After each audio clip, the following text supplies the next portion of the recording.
Yeah, so I mean, from a delivery point of view, obviously tournament delivery, the stadium is ready, Hamden Park is ready. We've gone through quite a few renovations and upgrades in the last few years, which makes it up to the standard required, obviously, for year 2020. So from an operational point of view, we're ready to roll.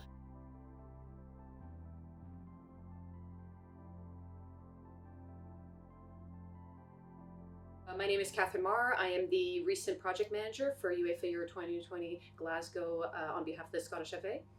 Yes, indeed, crisis management at its max. Can't say we were expecting this kind of risk on our registrar, if you know what I mean, but one that we had to quickly react on.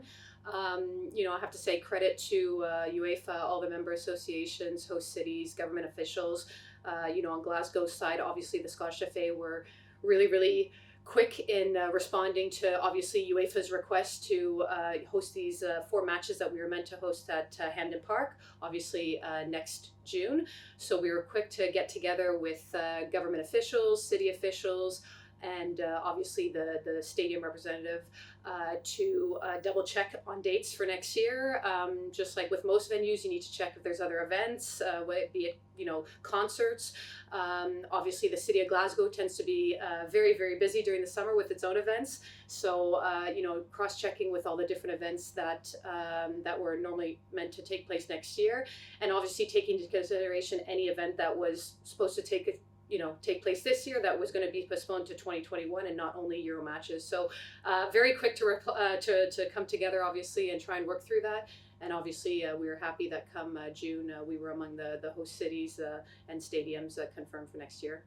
Listen, I think a lot of people are obviously still unsure of the situation. At this moment in time, it's very clear that Euro 2020 next year will be happening. I think we've seen this past summer with obviously the UEFA Champions League final, where they had to host it behind closed doors. That's not something we want next year. But then we saw an improvement for the Super Cup in Budapest in September, where they were able to hold I think around 30% capacity with new measures in place, obviously. So listen, for now, the focus is on all 12 host cities, obviously hosting their matches next year. We're hoping for the best. Everything will depend on the situation surrounding COVID, on the different measures being taken by each country, each government. So fingers crossed that we can see the beautiful game next summer with fans involved.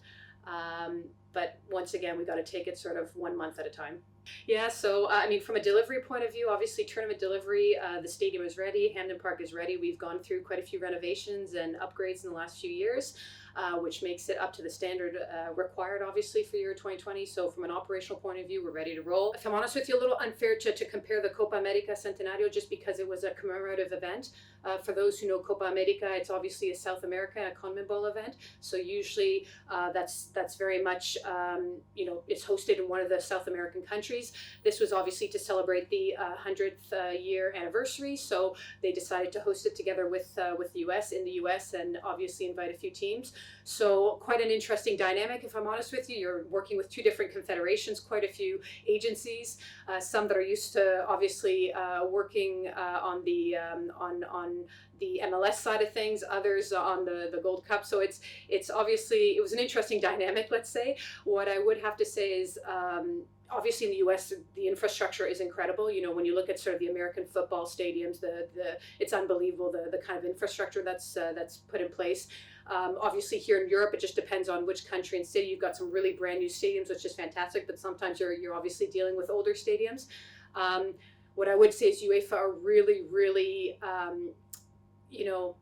their attention to detail on consistency across all stadiums is unbelievable. That accuracy and that level of consistency which they want through all their standard operating procedures is highlighted often in many presentations and just the way they work with their checklists and all their legal requirements. So I would probably say the main difference was you may have had a little bit more flexibility in the US in terms of working with the stadiums.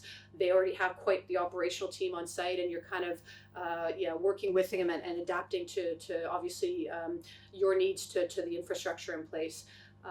But other than that, listen, it was just very different in the sense that from a North American point of view, we all know when it comes to commercial, the commercial domain.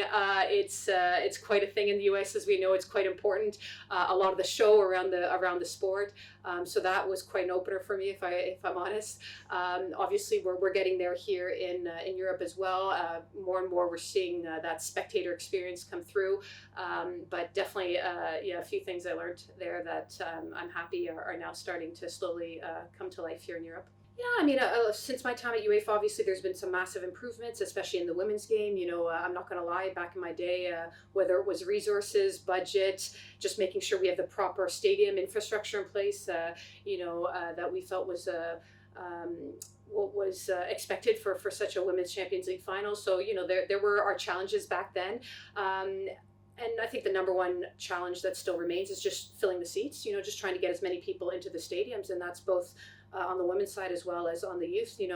We're, at the end of the day, it's just working together with the host cities, working together with local clubs, working together with schools. This is something that's quite new now, is working closely with the schools to try and promote different tournaments, different finals.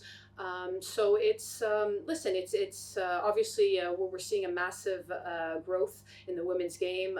It will only continue to go up. People's involvement will get more and more important in the years to come. But no, we're going a step in the right direction. Well, I would say try and be the next who you are. Everybody's journey is different. We all have different traits to bring to any event. Just get involved. That would be my biggest recommendation, is get involved locally. Any event that may be happening, anywhere you can volunteer. You might have skills in communications or social media. If you can help a local club maybe upgrade a little bit their website by volunteering, that's a step in the right direction. Don't underestimate how giving your time up to help towards not only an event, like I said, but just an organization locally could help move your career forward. At the end of the day, it's on the one hand, the sports world is small. People think it's big, but it is quite small. But I heard someone say recently, there's room for everyone, and I do believe that. I do believe that we with just a little bit of patience, but hard work, you can get to where you want. But you just got to put in the time and the effort.